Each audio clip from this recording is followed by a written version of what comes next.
I'm just gonna record, but no pressure at all. Just ignore it. Pretend it's not there. So thank you everyone for coming. It's really exciting to see you all. And this is, you can participate as much or as little as you would like. We just wanted to start with a get to know everyone because unfortunately we can't be in person this semester, and we weren't in person at all last semester. So we didn't get to interact with a lot of our members, and I think that really, I don't know, it just really made everything feel distant. So just wanted to say welcome. Hope you all are doing okay. Hope you're having a fun spring break like me and Liz were just talking about. Yeah, so if we want, we can just start with introductions. If everyone, I know icebreakers are so weird. So there's a fun one that one of my counseling classes likes to do, if you guys are okay with doing an icebreaker. If you want to just like say your name, or I mean, even though we can all see them, and maybe tell us one thing that's interesting about you and one thing that is uninteresting about you. And you can take a second to think about it if you want. And we can just kind of popcorn around. So if you want to like call someone out that you see on screen, that way we all have like a chance to like say hi. So I can start since I've done this icebreaker before. My name's Kaylin. I'm the Psi president. Nice to meet you all. My interesting thing, oh crap, now I forgot my interesting thing. My uninteresting thing is that I have a twin brother. Everyone always thinks it's interesting, but it's really not. My interesting thing is that I hate t-shirts. So like, I know that's really weird, but like you'll never catch me wearing a t-shirt. I don't know why, but I think that's kind of interesting. So Liz, I'm gonna call you out and make you go next. I'm scared hearing that you don't like t-shirts. Okay, this isn't really about me, but give me one moment. So for the interesting thing, it isn't about me. It's not about me, but it is interesting. Okay. Just got this. Well, I finished the first chapter before the meeting. It's called Women Who Run with the Wolves, Myths and Stories of the Wild Woman Archetype. It's by a woman with a PhD, so it's not just some silly little like poetry that, well, it's not poetry at all, but it's not silly. It's really interesting because you think it's about to be about all these like wild women, but it's literally just about women who are independent and do their own thing. Like they're not worried about, you know, finding a husband or having kids, which there's nothing wrong with that. I mean, I hope to do that one day, but it's not about me. But this book is highly recommend because I will do this. This could either fall under interesting or non-interesting. Hate self-help books. Okay. I have so much hatred in me for any book that markets themselves as self-help. Right. But yet I mean, when we had to read How to Stay Human in an Effed Up World in Positive Psych, that was pretty great. But it has that self-help book feeling, but it's not really like a self-help, because I feel like when it all boils down to it, self-help books are like this obscure thesis, right? And then they try and make this entire book around it, like just some thesis that doesn't make sense. Like now my mind is drawing a blank, but y'all know what I'm talking about when the self-help books say something like, stop shampooing your hair, and then the whole book is about like your life and like how to help yourself, but it's really just like I don't know if I'm making any sense. I'm sorry, maybe I shouldn't have been. Sorry for disappointing everyone. That makes sense. There's a book called Girl Wash Your Face, and it's like, that one, don't get me started on that one, because that one, she supports. That's another thing. If anyone in this group right now, I don't want to offend anyone, I'll do this as my non-interesting thing. I follow this subreddit. Okay, I follow this subreddit and I'm actually really deep into it. It's called Anti-MLM, all right? And it's all about those, I hate to say it, and I hope I'm not offending one in this group, but those pyramid schemes, okay? And you know, when the girlies from high school hit you up and they're like, I've got a great business opportunity for you, but really they're playing with very vulnerable women and taking advantage of them. That's a whole other thing. And I'm very passionate about that, on being so against those things. My roommate wanted to know if I was talking trash about the boss babes on my Zoom call, and yes, I am. So I'm gonna go ahead and popcorn. Can I popcorn Zachary? Zachary, I'm so happy to see you after the exec board meeting. I didn't know if you were like a member or if I was ever going to see you again, but you had some great thoughts at the exec board meeting, and I just wanted to say hi, and I'd love to hear from you. I'm going to put myself on mute Sweet. Thank you for the popcorn. I was expecting it. I just started a self-help book. It's called The Anatomy of Loneliness, and she's not, recognized as a PhD. Her name's Teal Swan. She's a spiritual, I don't know, you can YouTube her. She's amazing. But No, but I like how it's spiritual. I yeah, don't know yeah, if yeah, I'm yeah. at the e-board meeting, but I'm on my spiritual awakening. I like that. Yeah. I mean, it's crazy. Like, I'm a chapter in, and I'm haven't finished a book in probably a year, probably started 15 of them, and this one will be done within a week. So she's talking about how we have different parts of ourselves, and the part that hates something is actually something that we turned away from a long time ago, and it's actually something that we need to reincorporate and all this other MLM stuff. scheme. Wait, what? Because I went on this whole rant about how I hate MLM schemes. Oh yeah. No, I mean, open-minded to them. I almost got sucked into one of those, but no, yeah. All. So uninteresting fact.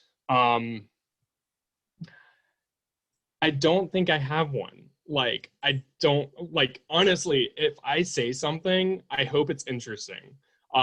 So that'll be the uninteresting part, I guess. Interesting fact. I don't even know. This was such a difficult icebreaker. Oh, no, I'm sorry. No, it's okay. Interesting fact. I try to incorporate meditation into every second of my life. So not just sitting on a cushion, but living meditation. So yeah, I'm Zachary. Oh, I have the popcorn. I have no clue. I don't know any of y'all. Hi. What was your uninteresting thing? Remember, it was 2. Uninteresting. I was just gonna say I don't think there's anything uninteresting, so that's my uninteresting thing. I don't know if that's cheating or not, but that's what it is. Counts. Marvin, since you sort of already have your mic unmuted, I'm gonna popcorn to you. All right. I guess my uninteresting thing is that I'm a mother of 2 teenagers. And oh yeah, it's totally uninteresting. No, it's not. She's not shaking her head. No, it's a lot of arguing and pleading. It's not I guess the most interesting thing, most of my very interesting stories come from when I worked at a private traveling zoo. So I've worked at a zoo, a museum, a conservatory. That's pretty cool. All right, this is popcorn to someone. So let's choose Angel. Hi, I'm new. I think I've only been to one other meeting to be inducted. So meeting most of you guys for the first time, except for Ethan and Marvin, we're in a thing together. I don't know. I guess I feel like my uninteresting fact would be interesting as well, because I feel like everything's interesting if you care about it enough. Cool, guys. My uninteresting fact is my dog. Hi, say hello. This is Tinkerbell. She's being chaotic right now, so I don't know. I guess she'll be my interesting fact. Uninteresting is that I'm working on a thesis right now, and I guess it's interesting to me, but also writing papers isn't that fun. So I guess I will popcorn to Nicole. Hello, I'm Nicole. Oh, I probably should have thought about this. Okay. I guess my uninteresting fact that would be I spend pretty much all my time sleeping or playing video games, and that's pretty much all I do. But something interesting is that I've held a squirrel monkey before. That was pretty cool. That was a few years ago. I was on some trip and we went to this monkey place. They just had monkeys just roaming around everywhere, and they would just hop on your shoulder and just chill. And I was like, that's pretty cool. So that's me. I'll popcorn to Jessie. Hi everyone. I don't think I've met any of you, so hi. I'm Jessie, of course. Trying I think an interesting fact. I guess I'm in an a cappella group, the only a cappella group on campus. We're called Kodachrome. Check us out. An uninteresting one, I guess. I'm obsessed with Jolly Ranchers. I don't know, that might be weird. I could eat them every day, all day. Let's see. Pick Ashley. Hi, my name is Ashley, and an interesting fact about me would be that I've stood on top of a tortoise while they've walked. And then an uninteresting fact would be that I like the lake. I'm gonna popcorn to Ethan. Hey everyone, it's nice to meet you all. My name's Ethan. I'm the treasurer for Psi. And interesting fact about me. I am a tree hugger and all into environmental science, but I'm also in the construction industry, which are two very conflicting things, but I'm trying to apply the most of my environmental knowledge to construction. And uninteresting, I like to hike, but that's probably the most common thing that people hear. Okay, who's left? Me. Alrighty, turn it to Abigail. I'm Abigail. An uninteresting fact about me, I currently have I have 4 candles lit in my room right now. And I love candles, but yeah. And then my interesting fact is that I love stationery, and markers and pens. I love that stuff. I love bullet journaling. I can talk about that for hours. I can bullet journal for hours, always, usually what I'm doing. So yeah. That's so cool. Well, thank you guys for sharing. It's really nice to meet you all. I'm glad you could be here today. And I know the icebreakers are always weird, but I always find that one interesting because every time someone says something uninteresting, it always ends up being interesting. Kind of like Zach said, which love the confidence, by the way. So you guys are really great. I guess other than that, before I forget, I do have a quick Google form if you guys don't mind responding to it. It's just to talk about what you'd be interested in seeing from us this semester. And you can also, if you want to, talk about it now. I know we have an idea of doing a game night if you guys are interested. Anyone here play Among Us? You do? Okay, awesome, because we had to explain it to some people, which is fine. I mean, it's a great game. I think everyone should learn how to play it. It's really exciting. It's a good game for people who don't normally play games. It's just fun anyway, so that's a good idea. Thanks. Yeah, that's true. I don't play a lot of video games, but that's a fun group game. And it's very, I think Liz, wasn't it your idea? It was another Psi chapter's idea, but I did bring it up. Borrowing is I did steal it from okay. a Psi though, so. It's good. We're allowed to borrow their ideas all we want, so it's good. But it's very psychology oriented because it has to do with a lot of manipulation. And I know the first time I played with my coworkers, and I had a coworker literally lie to everyone and got me kicked out. So it was a bit, I felt cheated. I did not know how to play that game, and I felt really, really cheated. So it's very interesting. But yeah, so I put the Google form in the chat if you guys will just take a second to fill it out, either now or later. I guess I'll just open up the floor. Is there anything you guys are interested in seeing from us? Any topics that you guys are focused on now? I mean, it could be a book you're reading or a class that's your favorite. Liz, you can go if you want. Okay. Well, I was just wondering, Miss Abigail, so I get all my stationery from those cute Japanese, Korean. Planners? Mm-hmm. They are. And I try so hard to write those little cute notes, but then I get too caught up in how cute it looks versus what I'm actually writing. But you said you bullet journal, and that's been something that I've really wanted to learn to do, but then it seems so overwhelming when you're like looking at that empty piece of paper. And I don't know, like, I feel like we could figure out a way, if you were okay with it, if you were comfortable with it, if everyone else wanted to, we could figure out a way to incorporate that into a meeting one day, like mindfulness, like, because, you know, journaling goes hand in hand with mindfulness.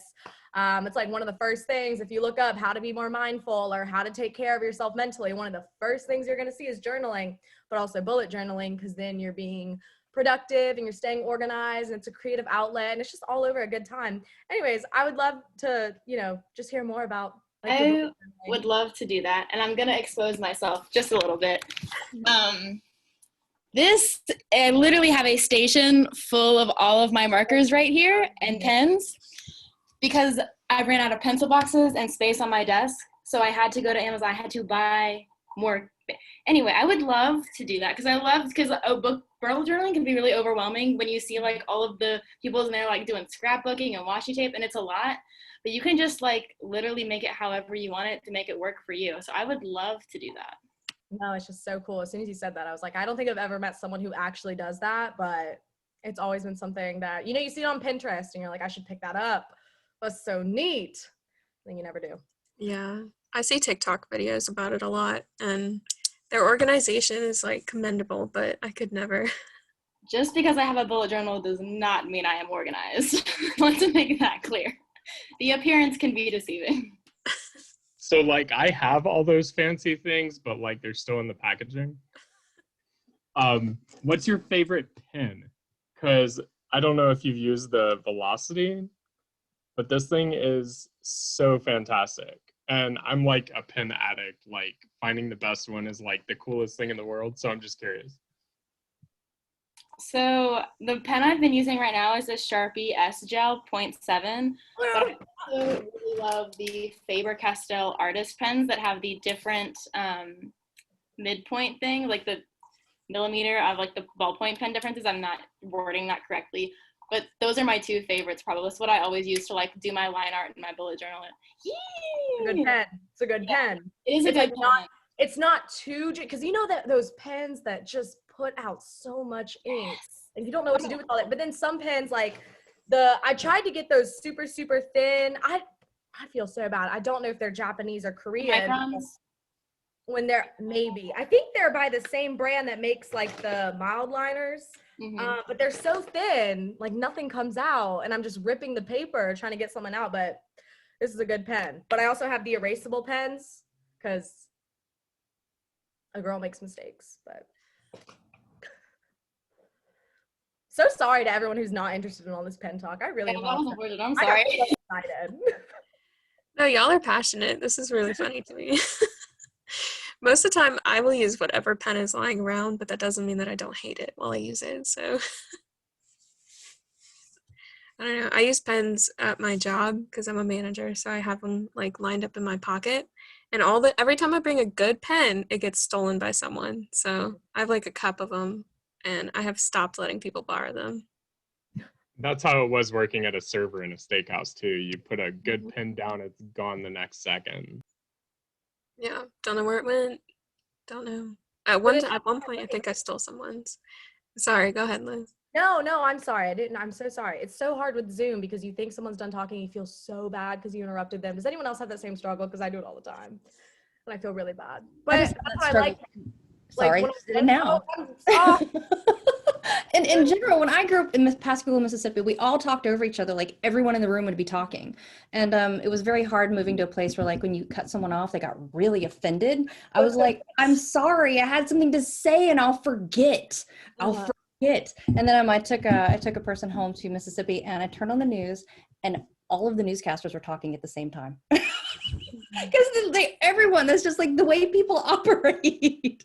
Wait, you grew up in Mississippi? I did, on the Gulf Coast. Like, is you know, when you see Mississippi portrayed in movies and TV shows, is that how it really is? Or are they just like doing It's closer to like Louisiana because it's all marshland. So it's just swamps where I grew up. You know, it's very flat and it's either pine trees or swamp. So, you know, that's southern Mississippi. We're very different than the Bible Belt. So it just kind of almost changes. It is a completely different culture once you just go like 2 hours north. Right. No, I think it's so interesting whenever, like in Criminal Minds, whenever they'll do something in the South, like they're really intense with it. Like these people are talking with the fakest. It's so bad. I don't know why people don't talk about that enough. Like Southern accents in Hollywood are awful. But in Criminal Minds, you know, when they have a case that's anywhere below Virginia and it's just like full out, like they're acting like they're in the bayou or something. Oh, I think it's so funny. But I've never been to Mississippi. I don't think I've never met someone from Mississippi. So I was very curious when you said that. Well, it's true about the Southern accents because Mississippi's accent is very different than what you would find in Arkansas, which again is different than what you're going to find in Virginia. There's little differences in there. I mean, everyone wants to talk about the Southern accent, but I think the Boston accent is very thick. Yes. You know, going to the park, you know. You don't say park and you keep adding those R's onto the end of Linda, you know. All of my family is from up north in Boston, and my grandmother was a principal, and she'd go in and do like class readings for all these little students, and would give all of them her terrible accent like habits, and there was one or two parents complained. They complained. Yeah, maybe people that moved into the area noticed their kid was beginning to speak rather differently. Man, They do. People in Boston speak very differently. I can't imagine a parent complaining though. So funny. Or I Baltimore. will say I used to live in New York City, and I could pinpoint every single different neighborhood's accent. Like I'd walk past somebody and they'd say something and I'm like, oh, they're from, you know, a certain part of Brooklyn, or I mean, this was like 8 years ago, so I don't remember the neighborhoods, but it was like ridiculous. Like they're from Long Island, they're from Jersey, they're from, you know, Williamsburg. Like it was ridiculous. Man, that's a talent. There's someone I follow on YouTube that goes through movies and like will tell you exactly where the accents are from or how they're supposed to sound. Like he'll tell you like the tongue movements for certain accents. And I'm like, that is so weird that y'all know that, but it takes talent. That's very interesting. I feel like that just gets complicated though when like people move around a lot. Like I've lived in California and here, and like how would you say do you know what I'm trying to say? Like how would you know where I was from? Because like I say like y'all, but I also don't know. I totally get that because I grew up in like Johnston County, North Carolina, like Southern accent, like saying, I mean, people would call me out, and then I moved to Cary, which is like the concentrated area of relocated Yankees, and like my accent disappeared in 2 weeks. And then I was a server in Boone while I went to App State, and they literally said that I sounded like I was from Minnesota with like a newscaster's accent, and I should go into radio. And I'm like, okay, thank you. Leave a good tip. But my mom, she's Vietnamese. She was born in Vietnam. She came here as a Vietnam War refugee, and she has the thickest Southern draw, country, not even Southern, like country draw, that's to the point that when people meet her, they think that she's mocking them. It's so funny. And then everyone talks about it too. It's like her only personality trait. But I guess like when she came from Vietnam, she came to the Carolinas. So I guess she, you know, really, when she was learning English, because she had never spoken English before she had to come here, I guess she just, you know, learned how to say all those. But then I don't think so. I've been told a couple times, but not really. I don't think I have like a super, I think certain words you can hear the Southern, but for the most part, not really. But it's because she talks like, hey, y'all. She's, this is how she talks to me, like, oh, Elizabeth Kay, I hope you're doing well in school, but I don't know why you're studying psychology. That's so silly of you. Or when we go to the store, she's like, oh, can you grab me a buggy? Thank you. Like she has a really thick Southern accent, and it's the cutest thing ever. But she's 100% Vietnamese. She was born and raised in Vietnam, but she came here and she just decided, I'm a Southern woman. But then my brother and I didn't get any of that, even though she raised us. So That is so interesting. I wonder if she learned it to help fit in. yeah, I guess that's what I figured, because when she came here, she was out high school age. And so she went to Independence High School, if anyone knows where that is. It's like, I think it's like 15 minutes away from campus. But yeah, she has very distinct memories of like when stuff would click for her, like when she was sitting in the cafeteria and they were trying to teach her how to say chicken. And now every time she goes to Chick-fil-A, can I have a chicken sandwich, please? I would love that. Thank you so much. With extra Chick-fil-A, she's just the cutest thing ever. But really, you wouldn't expect it. Like you look at her and you're like, oh, that's an Asian woman. And then she opens her mouth and you're like, oh my gosh, she was raised on the, well, I don't know the term, but yeah, she sounds Southern. I'm just thinking about her like talking in the drive-thru and then pulling up and they're like, or people get so confused if like they know that she's Vietnamese, and then when I'm not mocking her, but when I tell a story and she's in it, I will use the Southern accent for emphasis. But a lot of people love her for that. She was a teacher at my high school and everyone loved her because she would teach the Pythagorean theorem like this. And Liz, you went to Hickory Ridge, right? did you go to Hickory Ridge? Mm-hmm. I had her as a teacher. Where? Because no way. Yeah. So you can vouch for me. She has a Southern accent. It's very thick. Crazy. It's a very thick accent. You know what? Because I was thinking that too. I was like, she looks really familiar. I wonder if we've had a class together. No, you went to my high school. That's crazy. Yeah. How are you doing? Good. How are you? Wait, I'm doing well. Did you graduate in 18? Yeah. Okay. So you were the year. Okay. Yeah. Okay. Yeah, my mom was a tough one though, but everyone loved that accent. So. Yeah. It was a nice accent. Very thick. Yeah. I think I had her freshman year. Ah, well, if you look at that, someone who knows my mom. Small world. I had to do math when you said you graduated in 18. I graduated in 09. I'll go on mute. I beat you. I graduated in 1994. Yeah, I was about to say, I think Marvine's got you beat. Wait, dude, I'm so sorry, y'all. I graduated in 2019. Might be the lowest class here. Yeah, I turned 18, I actually think it was the day I graduated, the end of May. Yep, 94. I know, when I see these people like getting alcohol, I'm like, you're just too young. Right. As you get older, people in their 20s just start looking so much younger. I was 3 years old when you graduated high school. I know most people in here, I'm assuming, would have been unthought of, but yeah.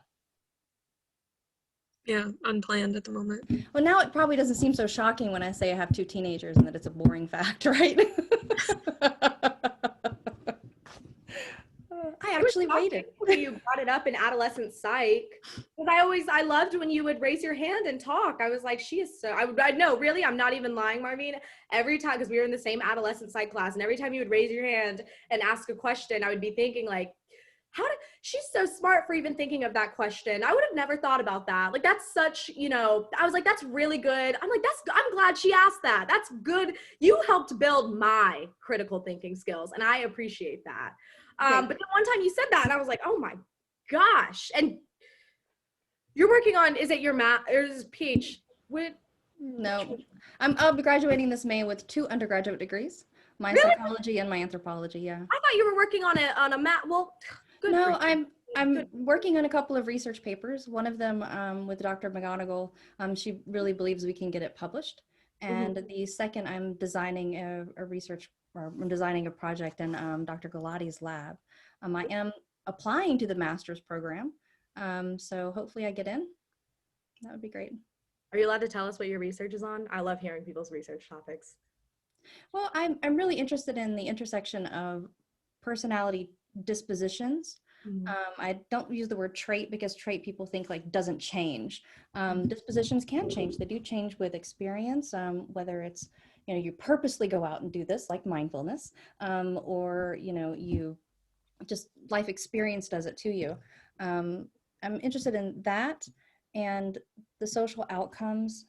Where's my paper at? Put me on the spot. So dispositional traits, and things like empathy. So mindfulness and empathy are two big things I'm very interested in, and the social outcome of that. So whether it's pro-social language or pro-social behavior. So when you're looking at empathy, a lot of there's a couple of different layers of it. There's one layer where you say, okay, you're feeling what the other person feels, and the other one is one step above that, and it's cognitive empathy, where you are present, you are aware, and you're non-judgmental. It's almost a top of mindfulness, and you are understanding where they're coming from. It's not necessary that you're in the midst of like their pain. You're not having to need to feel their pain to really understand where they're coming from. So empathy is really very complex. There's many sides to it, and I also believe that everything has a good also has a bad, and there are people who, you know, can be so empathetic that it kind of hurts how they're interacting with other people. They get so caught up in the emotional part that they're not realizing that maybe the other person isn't feeling that way. So that's mainly the things I'm interested in. A lot of it's been about empathy and mindfulness. That's really interesting. Because also I had a therapist tell me that too one time. The same thing, like when I was talking about, oh, I feel so bad for or not, it wasn't that simple, but it was expressing how much I was being emotionally affected by something that was happening to someone else. And she was like, you don't even know if they're feeling that way. Like, that's really none of your business, to be completely honest. Like, you're coming from a good place, but that's like none of your business. And you don't even know if they're, because I was sitting here like, oh, well, I need to do this, and this for them. But that, so the one about empathy and mindfulness, is that the one that you're writing and y'all think you can get it published? No, that one is that one's much harder to explain because it's a three-way interaction on a fourth variable, and it's one of those boring things you could say about me because it's about work. So once again, it is about mindfulness, and it is about how mindfulness can mediate some negative effects as far as engagement. So it's a lot harder to explain since it's three variables acting on a fourth. No, but that's all really interesting. Thank you for sharing that. I really like that. That's such a, it's like I'm gonna think on that, what you said, even though, and I'm gonna keep my eye out for when that research is published.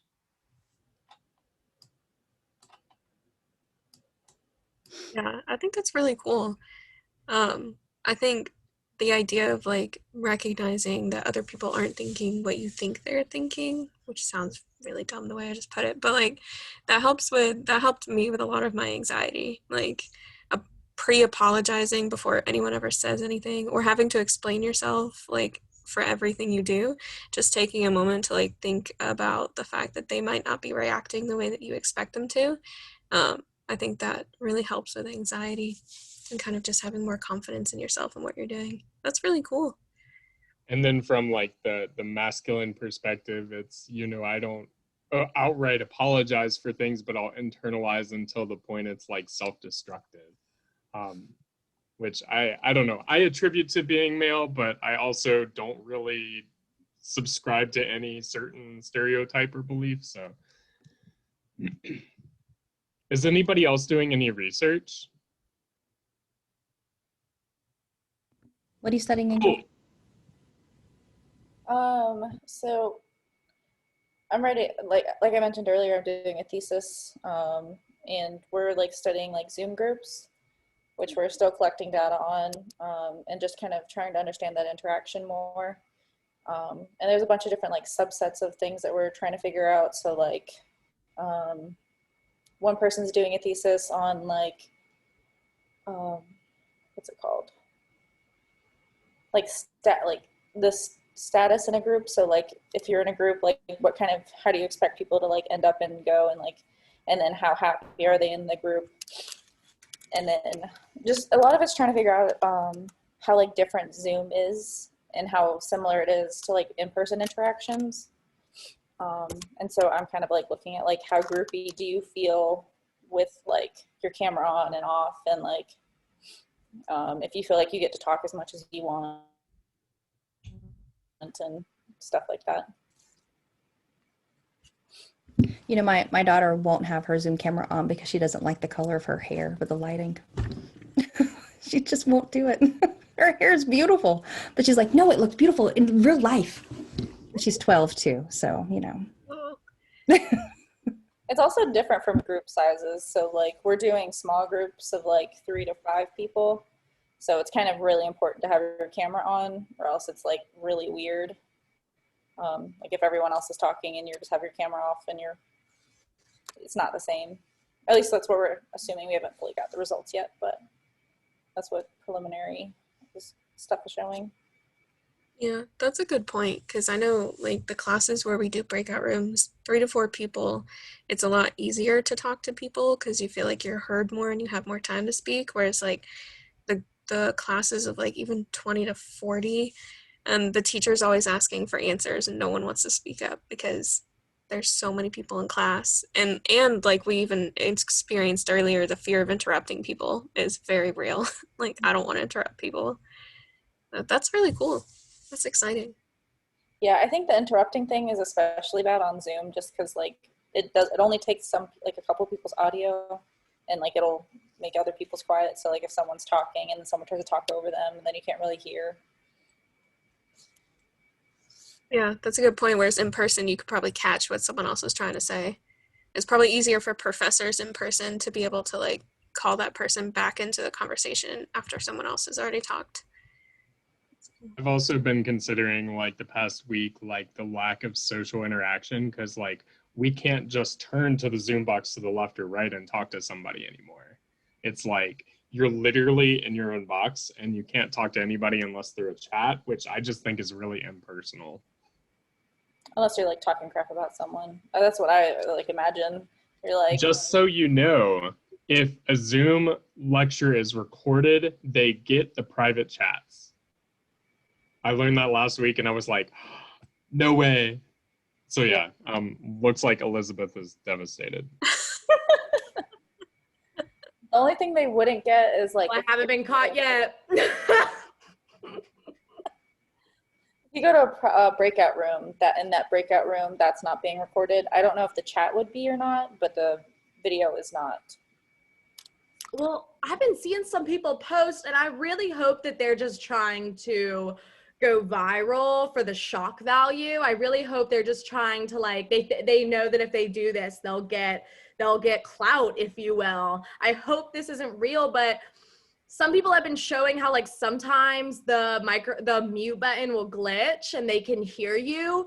But I'm really hoping that maybe they just dialed in like on their phone, and that's how they're talking and then the person will respond. That's what I'm hoping. And they're just doing it like, does that make sense? Like you're trying to make a video of it like, oh, Zoom mute button doesn't work, but I hope they're really playing a trick. But regardless, it has me scared because like, I'm not going to lie, you know, I know it's really hard for everyone with things being on Zoom, but sometimes I will say something that's really insensitive to my roommate, and I'm really, really scared that they'll hear me, but it's not, oh, I use humor to cope. Maybe I'm just, but then everyone will know how terrible, but it's not, it's not, like, I don't go low. I just simply say, I don't understand why we've just spent 45 minutes learning how to navigate Canvas. If you don't know how to navigate Canvas at this point, I really don't know what to tell you. Because I had a professor do that. I timed it. I looked at the watch. She spent 45 minutes showing us how to navigate Canvas. And that's so nice of her to do that. It's so nice of her, but I feel like it's not out of the question for her to say, if you have any questions about Canvas, like, or maybe upload it on the Canvas, like Canvas support. Like, we don't need to spend 45 minutes on that, but maybe that's just, maybe I feel like I'm coming off as really insensitive this call. I started my whole thing talking about how much I hate the MLMs. I need to spread some positivity. I'm sorry. I will come back when I think of something positive to share with the group. You made it lively, don't worry. Thank you. Thank you. My heart, I'm like, oh my gosh, what if people think I'm so aggressive? Which I kind of am, but you know, I try to use my aggression for good. Okay, so to ignore Elizabeth, because she's in her own world, whichever way she is. I also am doing research. I have 2 research projects going. I'm a public health major, so I'm doing research with college athletes and mental health. And then I'm also doing research with a statistics professor who's researching an intelligent tutor system, which is basically, it's so like a student using a computer service for a tutor. And I'm researching how much stigma plays into the factor of like whether or not a student's willing to use a program or not. So it should be pretty interesting. Yeah.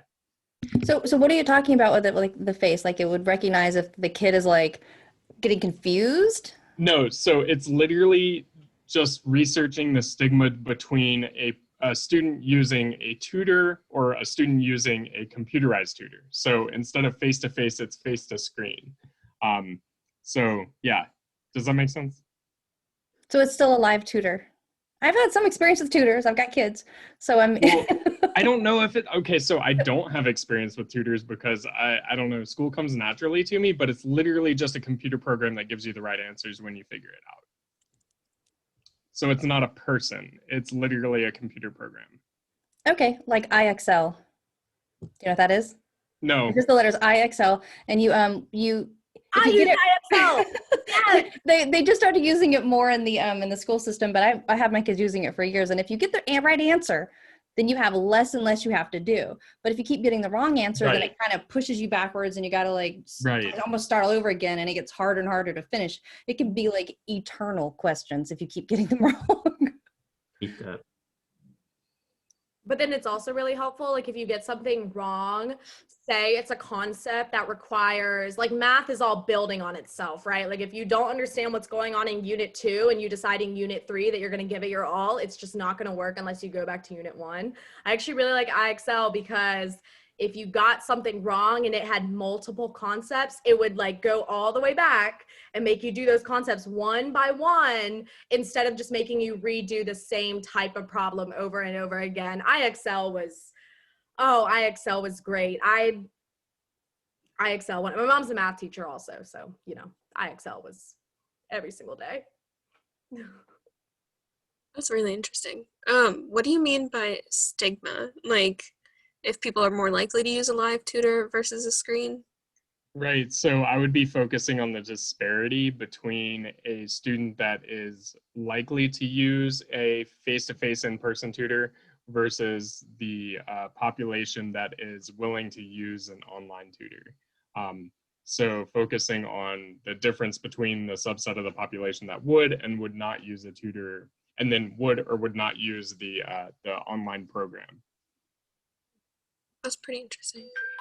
I know I used to use Chegg for my chemistry and physics classes, and they have like tutoring that they offered, like tutoring services. And I always hated them because the tutors there are really smart and I always felt really stupid. So I am definitely someone that would use a screen versus a person, just because I know if it's not my subject and I'm not great at it, I feel really dumb going to a person tutor. But I don't know, there's also on-campus tutors, and those are really nice. So I don't know. I guess it depends on where you're getting the service from, too. But that's cool. I think, oh, Angel, were you gonna say something? I was just gonna add to it. It's not like important. I think one of the questions that we have on the survey is, would you recommend using an intelligent tutor system to a friend? And that's how we're measuring the actual stigma. So instead of saying, oh yeah, hey dude, I went to this, you know, face-to-face tutor on campus, like you should go. It's gonna be, hey, you should use this intelligent tutor service. So it'll be measuring the amount of mental stigma behind a tutor service. That's really interesting. Yeah, I feel like there's a big stigma behind tutoring for a lot of people just because you don't want to admit that you don't understand it and like ask for help. Like you kind of go directly yourself if you feel like you have to do it. and then even then it's very limited amount of people that'll do that. Like I only went to tutoring like once forever ago, and I didn't really like it, and they didn't really explain things to me. They just wanted me to work through problems, but like I didn't really understand how to do that part. So it was just like, you didn't really do much for me, so I didn't go back. My daughter's in high school math. She's in the 7th grade, and so being in 9th grade math in the 7th grade, they go really, really, really fast. They have to learn all of 7th grade, 8th grade, and 9th grade. So everything is compacted into like these weeks that are crazy. And one week she just decided she wasn't going to do anything. So of course she got really far behind from just 1 week. And so we hired a person tutor, and he was amazing. He was so amazing. And he really caught her up instantly. Like she no longer goes to him because he caught her up, got her to where she needed to be to understand all this math that I don't know. That's why I'm not doing this. Someone was like, doing the PhD thing? No, the GRE math was terrible. It was terrible and hard, and I hated it. I scored in the 97th percentile for the English, and I will not tell you what I scored for the math. So no, I'm gonna do the master's program. I qualify for that. Okay. So I couldn't help her. I couldn't help her with the math at all. So we got her a person because she wouldn't do the programs. Like she wouldn't look at YouTube. YouTube is for entertainment for her age group, right? You know, programs have to be entertaining if it's going to be like something digital. But she paid attention to the tutor, and he was nice. And I think that's the same thing that you get like from like going to a psychologist, you know, someone to help you with your mental health. Some of them are terrible. Some of them are great. You got to find your fit for you. So it's good not to waste your time if you meet with someone and you're just like, no, I'm not learning anything from you. Yeah, that's exactly what I was thinking when Angel was explaining that's the same thing with a therapist. Like you can go to someone and they can be as smart as they are, but still suck and not be helpful at all.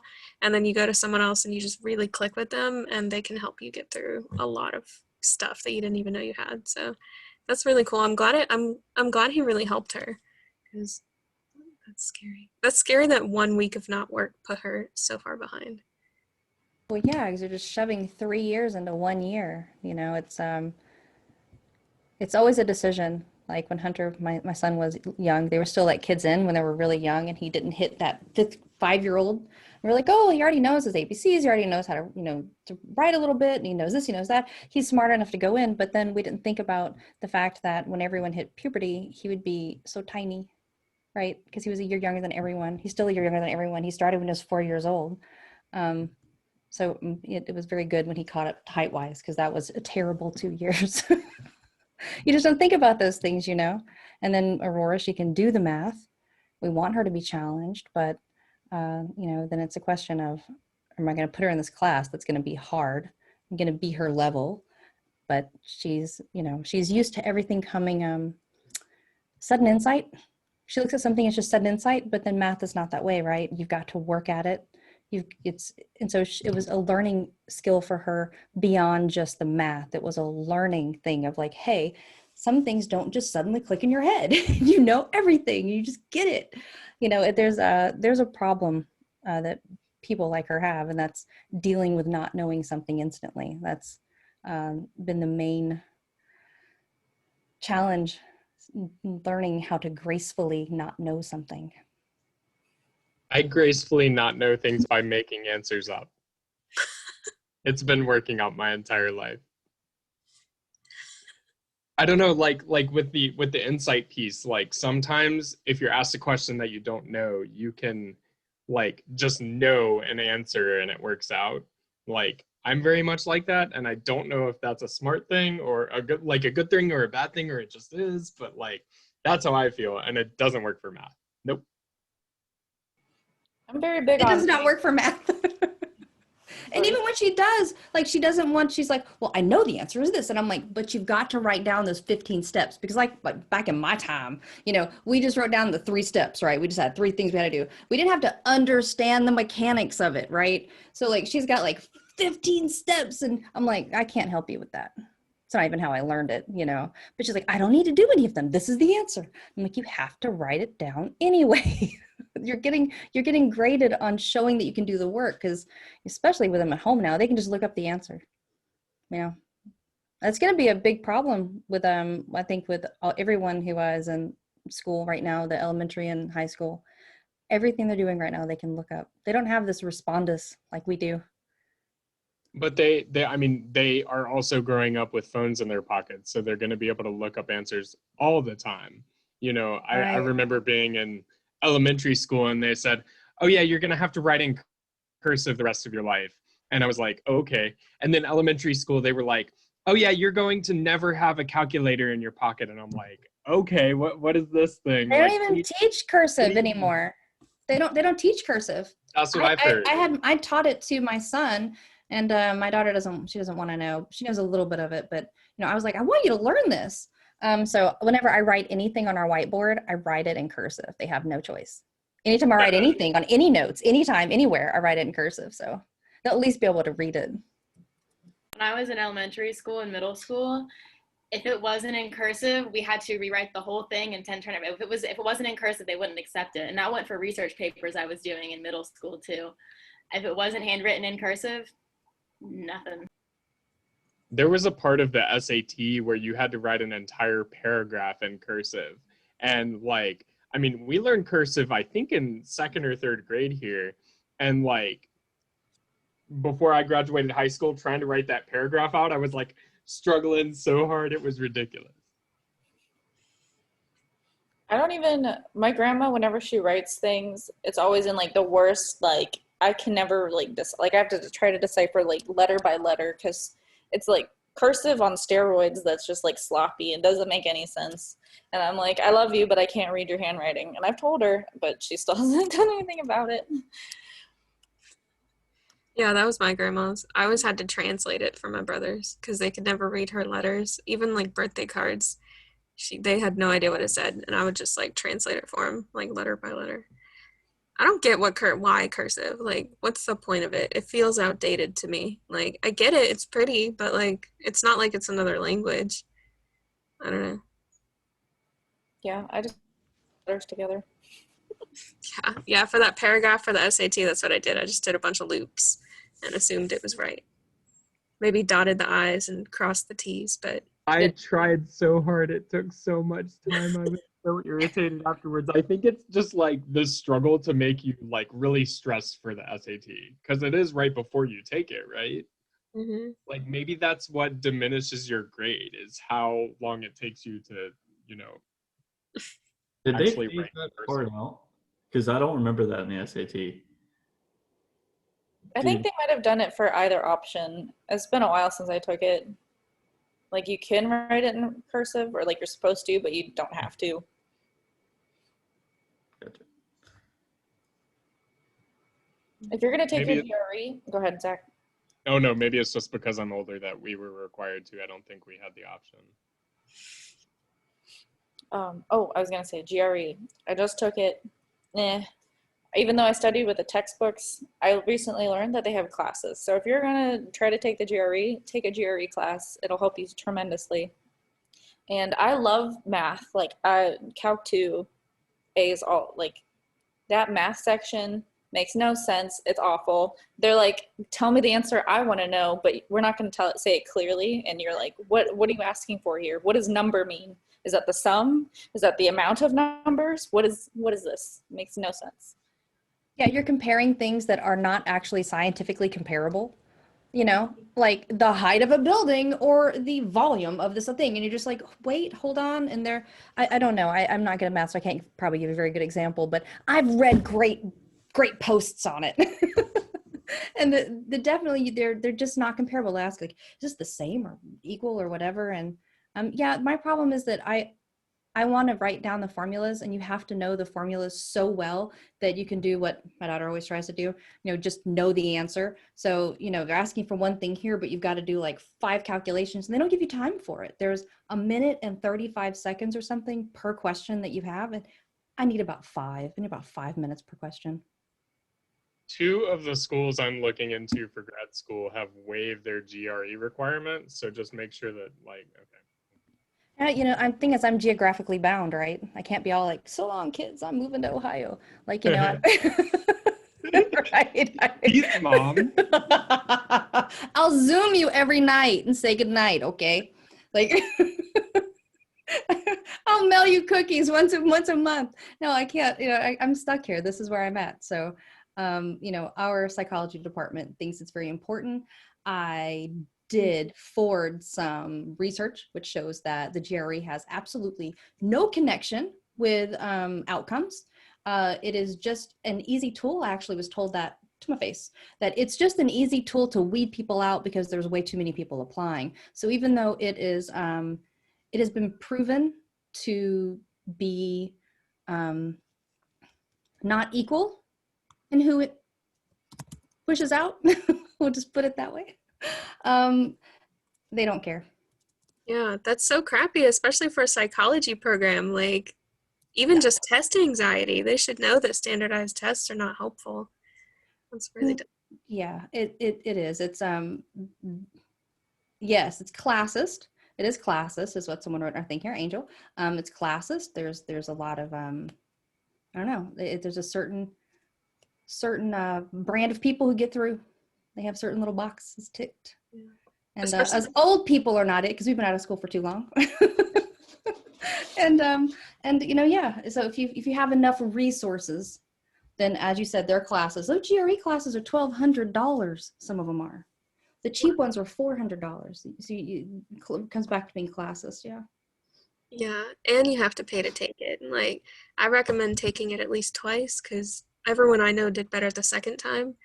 But I don't know. I used YouTube videos. That was like my cheat sheet. I stopped studying actual questions and I just watched videos on how they make the questions, and then that's how I passed it. So I don't know. That's what I'm gonna do if I have to take it. Yeah. It's like the whole test itself is a cheat, but they create the test in a specific way. So just watching a video about the types of questions they have was helpful. But I took an L on the math section. Like, that was BS 100%. So I don't know. But this has been really good, guys. It's really nice to get to know everyone. And thank you guys for participating in the discussion. It was really cool to see everyone. It's been about an hour, so I think I'm going to cut it off. But does anyone have anything they want to say before we head out? We will have another meeting in 2 weeks. I think that's going to be the launch of the Social Justice Book Club. So if you're interested, we would love to see you guys there. And we'll send out more information in a Zoom link later. But yeah, thank you guys for being here. And have a spring break,